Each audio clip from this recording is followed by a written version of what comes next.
Cockroach Janata party CJP ஜோக்காக பேசப்பட்ட விஷயம் இன்னைக்கு இன்ஸ்டாகிராம் பக்கங்கள்ல 11 கோடி ஃபாலோவர்ஸை தாண்டி 10 தினங்கள்ல வேகம் எடுத்து ஓடிட்டு இருக்குது. பிஜேபி 2ஆம் இடத்துக்கு தள்ளப்பட்டு காங்கிரஸுக்கு அடுத்து 2ஆம் இடத்துல இந்த சிஜேபி வேகம் எடுத்து போயிட்டு. இந்த தீ எங்க மூட்டப்பட்டது? இந்த வீடியோவை பாருங்க. There are youngsters like cockroaches. They don't get any employment. They don't have any place in profession. Some of them become media. Some of them become social media. Some of them become RTI activists. Some of them become another activists, and they start attacking everyone.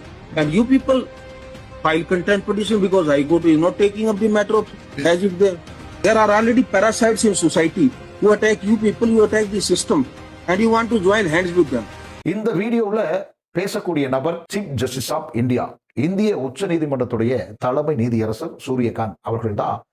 கடந்த மே மாதம் 15ஆம் தேதி அன்றைக்கு அவருடைய அமர்வு முன்பு ஒரு advocate தன்னை சீனியர் அட்வொகேட்டா மாற்ற சொல்லி ஒரு வழக்கை தாக்கல் செய்கிறாரு. அந்த ஹியரிங்ல தான் அவர் இது போன்ற ஆங்கிலத்தில் பேசப்பட்ட அந்த வார்த்தைகளை நீங்க கேட்கறீங்க. அவர் என்ன சொல்ல வர்றாருன்னா, இளைஞர்கள் வேலை இல்லாம தொழில் இல்லாம இருக்காங்க. அவங்க என்ன செய்யறாங்கன்னா, ஒன்னும் ஜெர்னலிஸ்டா போறாங்க, இல்லைன்னு சொன்னா சோசியல் மீடியா பக்கத்துல போய் ஏதாவது ஒன்று செய்ய ஆரம்பிச்சிடறாங்க, இல்லைன்னு சொன்னா தகவல் அறியும் உரிமை சட்டம் ஆர்வலர்கள் பெயர்ல குடைச்சல் கொடுக்குறாங்க.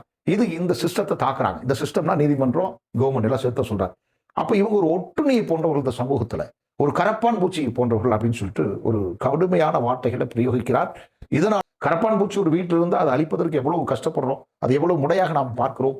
அப்படிப்பட்ட கரப்பான் பூச்சியாக இவர் சித்தரித்து விட்டாரா என்ற கோபத்துல அபிஜித் அப்படிங்கிற வடந்திய இளைஞர் ஒருவர் காக்ரோச் ஜனதா பார்ட்டி அப்படிங்கிற ஒரு இன்ஸ்டாகிராம் பக்கத்தை தொடங்குறாரு. அது அதிவேகம் எடுத்து அரசியல் கட்சியாக மாறுகிறது. இன்னொரு இடத்துல ஃபாலோவர்ஸ் 11 கோடியை இன்றைய தேதியில் அதை தாண்டி இருக்கு.